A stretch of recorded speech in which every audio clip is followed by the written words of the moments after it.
Hello everyone, C sharp सिरीजच्या पहिल्या व्हिडिओमध्ये आपलं स्वागत आहे. या व्हिडिओमध्ये आपण काही बेसिक गोष्टी बघणार आहोत, जसं की सी शार्प प्रोग्रामचं बेसिक स्ट्रक्चर कसं असतं, नेमस्पेस म्हणजे काय, मेन मेथड कशासाठी वापरली जाते. चला तर मग डायरेक्ट डेमो बघूयात. ओके, तर मी विज्युअल स्टुडिओ इथे ओपन केलेला आहे.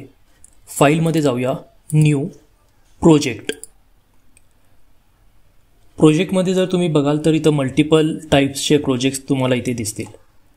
आपल्याला सध्या कन्सोल ॲप हा प्रोजेक्ट निवडायचा आहे. नेक्स्ट, प्रोजेक्टला नाव देऊयात माय फर्स्ट प्रोजेक्ट. नेक्स्ट, इथे आपण .NET फ्रेमवर्क कोणतं वापरायचं आहे ते सिलेक्ट करू शकतो. सध्या आपण इथे काही चेंज करणार नाही आहोत.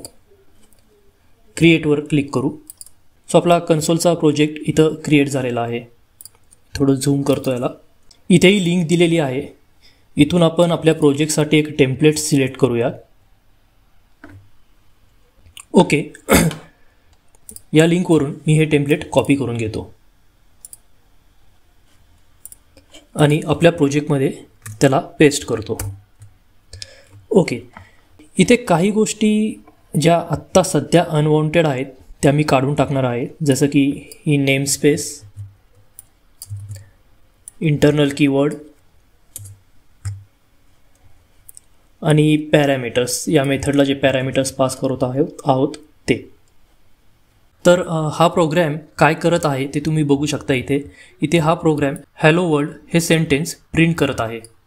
हा प्रोग्रॅम रन करण्यासाठी तुम्ही सिम्पली कीबोर्डवर F5 प्रेस करू शकता. F5 प्रेस केल्यानंतर एक कन्सोल विंडो ओपन होईल आणि त्या कन्सोल विंडोमध्ये तुम्ही बघू शकता इथं हॅलो वर्ल्ड प्रिंट झालेला आहे. किती सिंपल आहे. आता आपण हा जरा कोड समजून घेऊयात. तर या प्रोग्रॅममध्ये जर तुम्ही ही फर्स्ट लाईन पाहिली, याला आपण नेमस्पेस डिक्लेरेशन म्हणतो. नेमस्पेस डिक्लेरेशन म्हणजे काय, तर थोडक्यात या प्रोग्रॅममध्ये आपण जो कोड लिहिलेला आहे तो कोड या सिस्टीम नेमस्पेसमधून येत आहे. म्हणजे काय, इथे आपण console.writeLine ही मेथड लिहिलेली आहे आणि त्याला आपण ही स्ट्रिंग पास करत आहोत. पण ही स्ट्रिंग कन्सोलवर राईट करण्याचा जो कोड आहे तो या नेमस्पेसच्या आतमध्ये लिहिलेला आहे.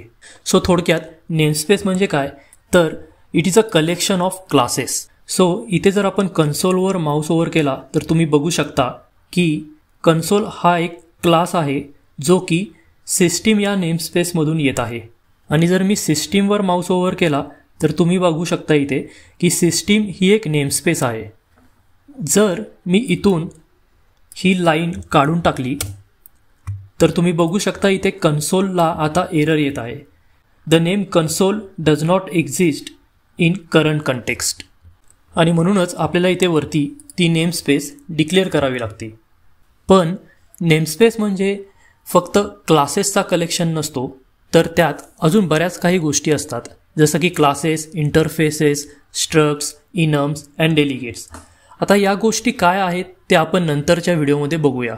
पण प्रोग्रॅममध्ये जर मी इथे सिस्टीम आणि डॉट प्रेस केलं तर तुम्ही बघू शकता इथे सिस्टीम या नेमस्पेसमध्ये काय काय गोष्टी आहेत. तर इथे फक्त क्लासेसच नाही आहेत, तर तुम्ही बघू शकता ॲक्शन्स ही एक डेलिगेट आहे, ॲक्टिवेटर हा एक क्लास आहे, यामध्ये स्ट्रक्टसुद्धा आहे. इथं बघू शकता तुम्ही याच्यामध्ये इनमसुद्धा आहे. आणि एवढंच नाही तर नेमस्पेसच्या आतमध्ये दुसरी एखादी नेमस्पेससुद्धा असू शकते. ओके, आता आपण नेक्स्ट लाईन बघूया, क्लास प्रोग्रॅम. सो आपण जो काही कोड लिहितो तो क्लासच्या आतमध्ये लिहावा लागतो. आता क्लास म्हणजे नेमकं काय ते आपण नंतरच्या व्हिडिओमध्ये डिटेलमध्ये बघूच. पण आत्ता फक्त एवढं लक्षात ठेवा की आपल्याला जो काही कोड लिहायचा आहे तो क्लासच्या आतमध्ये लिहायचा आहे. या क्लासच्या आतमध्ये आपण एक मेथड लिहिलेली आहे. अगेन मेथड म्हणजे काय आपण ते नंतर डिटेलमध्ये बघूयात. या मेथडचं नाव मेन आहे. ही मेथड प्रोग्रॅमला सांगते की तुझं एक्झिक्युशन तू या लाईनपासून सुरू कर आणि तुझं एक्झिक्युशन या लाईनला संपेल. आता इकडे आपण अजून एक मेथड लिहूयात. याच मेथडला मी कॉपी करतो आणि नवीन मेथड लिहितो. याला नाव देतो मी main2 आणि इथे सुद्धा टेस्टिंगसाठी म्हणून मी hello world 2 करतो याला. ओके, आता तुम्हाला काय वाटतं प्रोग्रॅम कुठली मेथड एक्झिक्यूट करेल, मेन की main2 की दोन्ही मेथड एक्झिक्यूट करेल? चला आपण ते एकदा प्रोग्रॅम रन करून बघूयात. मी परत F5 प्रेस करतो आणि तुम्ही बघू शकता इथं त्यांनी हॅलो वर्ल्ड प्रिंट केलेलं आहे, परंतु हॅलो वर्ल्ड 2 हे त्यांनी प्रिंट नाही केलेलं आहे. याचं कारण असं की कन्सोल ॲपमध्ये मेन नावाची मेथडच एंट्री पॉईंट म्हणून समजली जाते.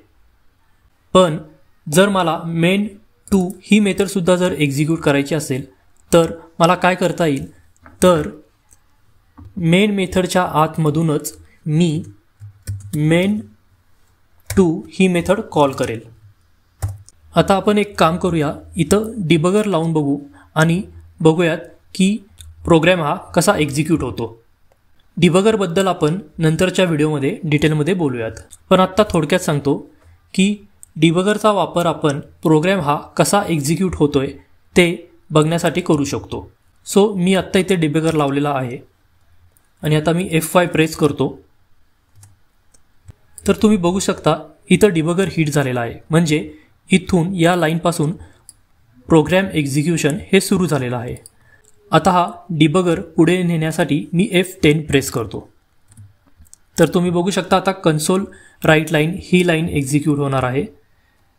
परत F10 प्रेस केल्यावर हा main2 या मेथडवर आला. आता मला या मेथडच्या आतमध्ये जायचं आहे, तर मी F11 प्रेस करेल. तुम्ही बघू शकता इथून हा कंट्रोल main2 मेथड एक्झिक्यूट करण्यासाठी गेलेला आहे. इथं येऊन तो console.writeLine करून हॅलो वर्ल्ड 2 प्रिंट करेल. परत मी F10 प्रेस करतो 2 वेळा, तर तो कंट्रोल पुन्हा मेन मेथडच्या आतमध्ये जाईल आणि मेन मेथडच्या शेवटच्या लाईनवर येऊन या प्रोग्रॅमचं एक्झिक्युशन कंप्लीट होईल. कन्सोल विंडोवर तुम्ही बघू शकता याने हॅलो वर्ल्ड आणि हॅलो वर्ल्ड 2 दोन्हीसुद्धा आता प्रिंट केलेलं आहे. So that's it for this introduction video. लवकरच मी या सिरीजचा पुढचा पार्ट घेऊन येईल आणि प्लीज तुमची प्रतिक्रिया कळवा. तुम्हाला जर या व्हिडिओचा काही फायदा होत असेल तरच मला पुढचे व्हिडिओ बनवण्यासाठी मोटिवेशन मिळेल.